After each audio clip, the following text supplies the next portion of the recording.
So my son's in a Christian school. They're very strict. They have cameras everywhere, a lot of rules. It's fine. But one day I get a phone call while he's in kindergarten, and they're like, Dave, you need to come in. Something happened to your son. I said, is he okay? They go, yeah, he just got in a bit of trouble. I was like, oh, is he still 5 years old? They said, yeah. I said, oh, you can just go ahead and handle that in-house.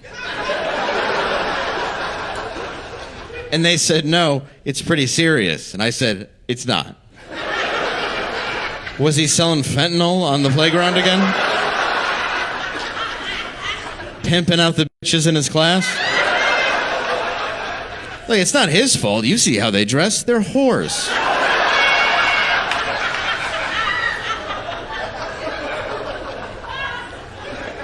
So I go in, and they have this like monitor set up, and they're showing me this video. It's my son. He's a kindergartner. He's reading a book that's like this thick in the library, like looking at pictures. And this kid who's in 5th grade walks up to him, knocks the book out of his hand, shoves my son.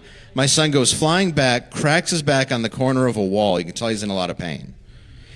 So the kid's walking away. My son reaches down, grabs the book, walks towards him, jumps up in the air, cracks him in the face, and the kid drops.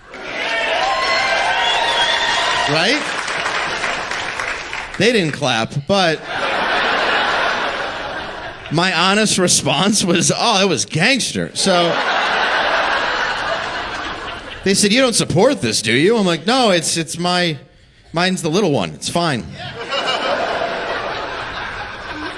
And they said, he's supposed to tell the teacher. I said, oh, he's not a narc. He said, no, we have a no bullying policy at this school. We need to know who the bullies are. And I said, it's the one on the ground. And they said, please talk to him. And I was like, all right. So now I'm driving him home, and I'm 40, but I'm not an adult. And I'm driving him, and he's in the back seat, and I'm thinking like what my dad would say. I'm like, all right, son. In life, people are going to pick on you. They're going to be mean to you and cruel to you and attack you and say things that are going to hurt you and physically hurt you, and you're going to want to get them back. But you need to understand that when you choose to get them back, you need to make sure there are no cameras.